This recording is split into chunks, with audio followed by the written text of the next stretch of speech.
Now, very quickly, first fruits is not synonymous with tithes. The tithe is a tenth of your gross income, earnings, or turnover if you are a business person. Okay. The tithe is easy.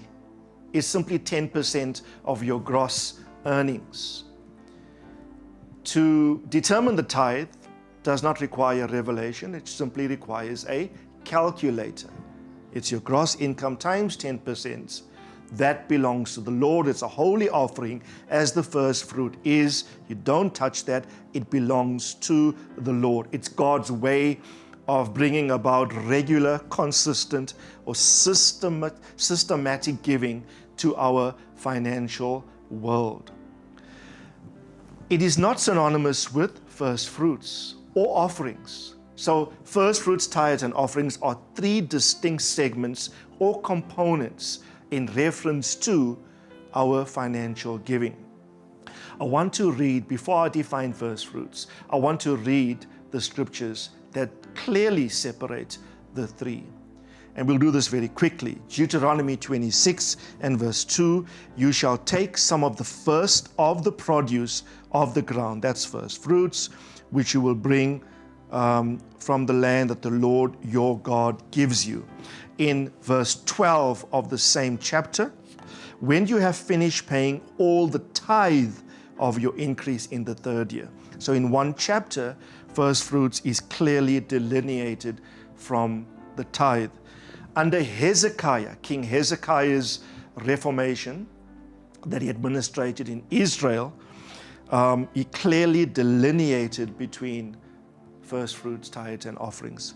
Verse 5 of 2 Chronicles 31, as soon as the order spread, the sons of Israel provided in abundance the first fruits of the grain, new wine, oil, honey, and all the produce of the field, and they brought in abundantly the tithe of all.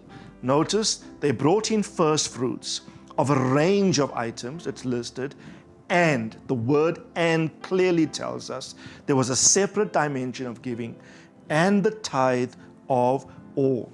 In Nehemiah's reformation, after rebuilding the wall, he brought reformation to Israel, and specifically financial reformation in the latter part of the book.